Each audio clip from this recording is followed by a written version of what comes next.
छोटी सी चींटी का साहस। एक छोटी सी चींटी में पूरे जंगल में घूमने का इच्छा जागा। माँ से कहेगी तो मना कर देगी सोचकर किसी को बताए बिना खुद ही जाने का निर्णय लिया। उस चींटी के घर के बाजू ही एक नदी बह रही थी।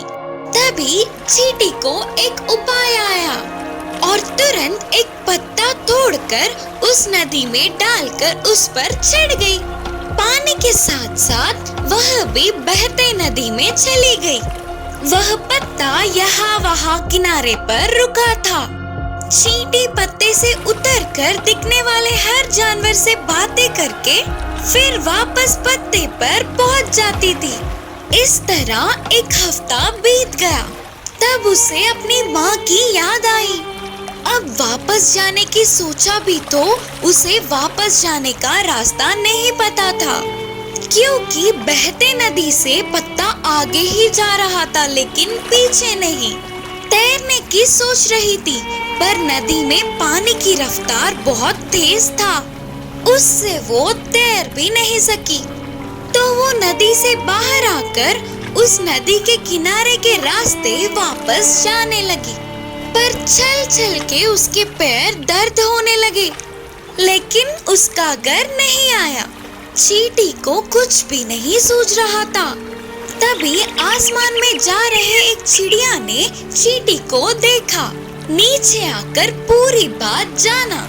इसीलिए कोई भी काम करने से पहले 2-3 बार सोच लेना चाहिए।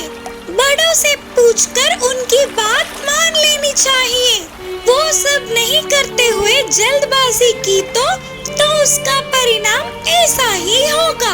बोलते हुए उस चिड़िया ने सचेत किया और चींटी को अपने पीठ पर बिठा लिया। उस बहते नदी के रास्ते ही वापस जा रहे थे तो उनका घर आ गया। तो वो घर पहुंच गई। छोटी चींटी को देखते ही उसकी माँ बहुत खुश हुई। उसके बिछड़े हुए बेटे को वापस घर लाने के लिए चिड़िया को तरह तरह के दाने के भोजन से सम्मानित किया। बेचारी हंस। एक जंगल में एक बरगद का पेड़ था जिस पर एक कौवा और एक हंस रहते थे। कौवा बहुत मक्कार और चालाक था और हंस बहुत अच्छी और नरम दिल की थी। वह दोनों एक ही पेड़ पर रहते थे पर अलग अलग डालियों पर रहते थे। इसी कारण वो दोनों अच्छे दोस्त और पड़ोसी थे। एक दिन जंगल में एक शिकारी शिकार करने आया। वो सारा दिन जंगल में इधर उधर भटकता रहा पर उसे कुछ शिकार को नहीं मिला। जब नाउम्मीद होकर वो घर वापस जाने लगा तभी उसकी नजर बरगद के पेड़ पर पड़ी। थका हुआ होने के कारण वह बरगद के पेड़ के नीचे थोड़ी देर आराम करने बैठ गया।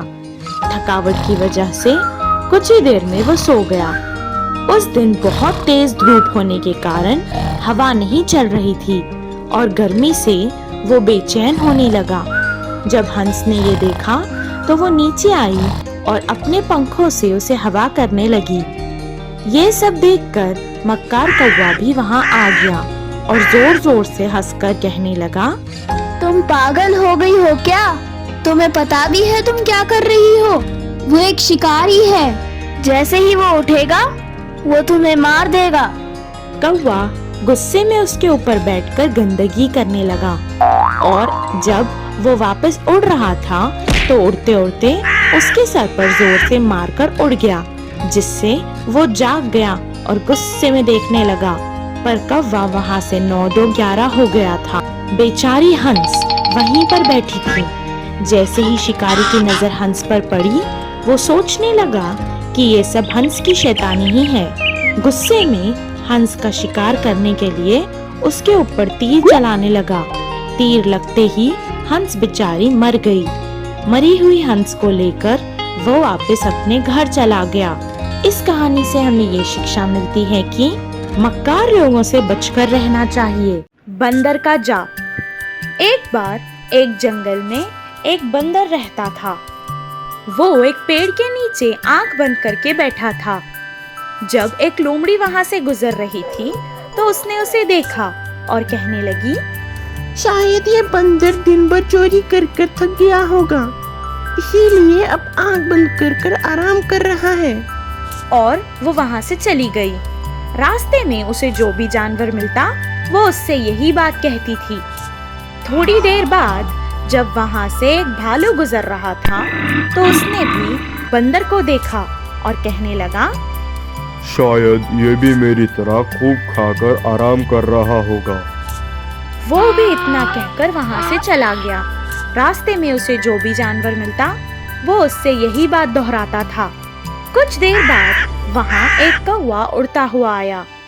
जब उसने बंदर को देखा तो कहने लगा, पता नहीं इसे कौन सी बीमारी हो गई है जो ये इस तरह आंखें बंद करके बैठा हुआ है। इतना कहकर वो भी उड़ गया। कुछ देर बाद वो अपने दोस्तों के पास गया और यही बात उनको कहने लगा। कुछ देर बाद वहाँ एक खरगोश भी आया।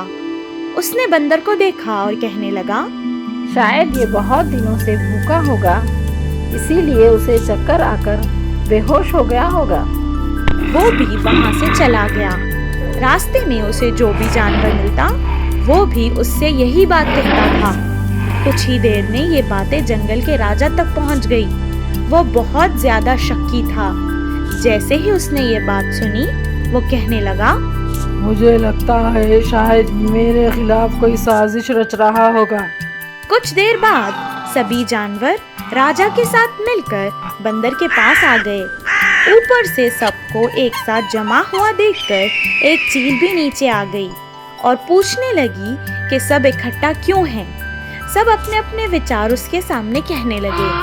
सबके विचारों को सुनकर उसने कहा, ये सब तो ठीक है, पर ये सब गलत भी तो हो सकता है। क्यों ना हम सब इसके बारे में बंदर से ही पूछ लें।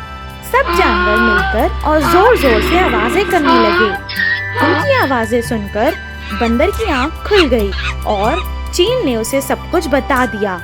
जब बंदर ने चील की बातें सुनी तो वो जोर जोर से हंसने लगा और कहने लगा, नहीं नहीं, ये सब गलत है। पिछली बार जब मैं गांव गया था तो मैंने एक आदमी को ऐसे ही जाप करते देखा। जाप करने से मन को शांति मिलती है।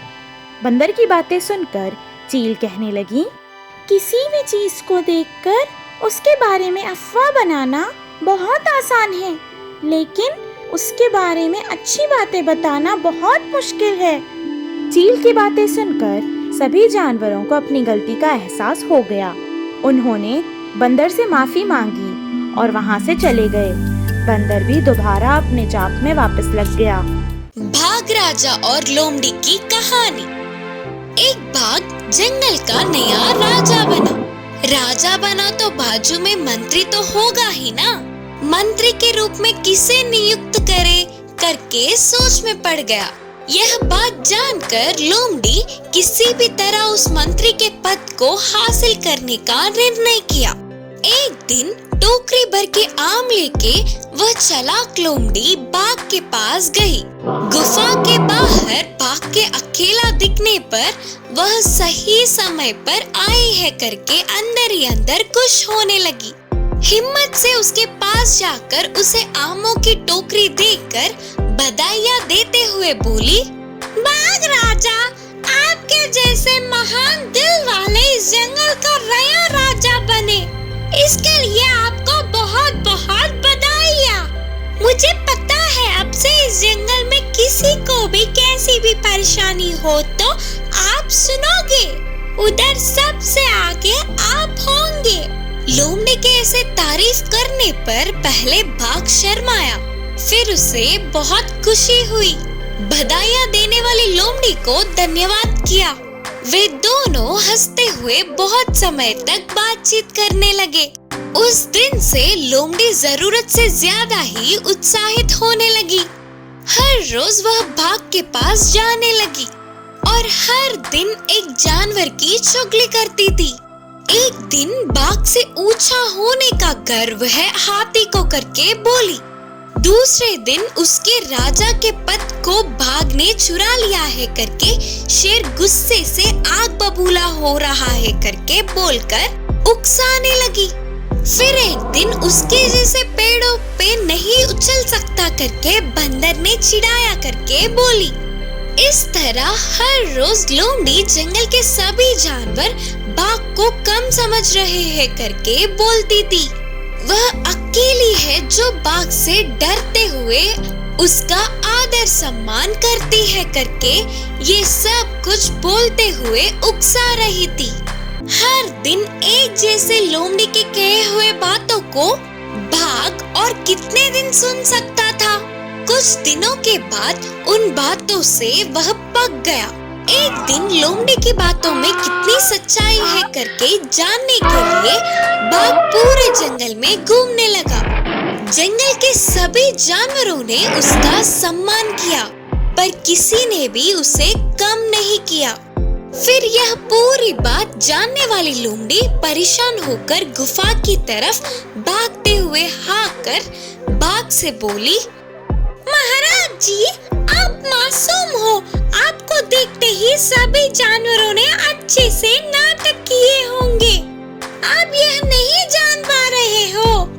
ऐसे परिस्थितियों में मेरे जैसे मंत्री आपके साथ होना अच्छा होगा। लोमड़ी के इन चिकनी चोपड़ी बातों से बाघ को उसका चाल समझ आ गया। इससे बाघ ने लोमड़ी को गुस्से से एक लात मारी। पहले जान तो बचा लो करके उधर से भाग गई। इस कहानी से हमें यह सीख मिलता है कि हमें दूसरों की चुगली नहीं करनी चाहिए और सबके साथ मिलजुल कर रहना चाहिए।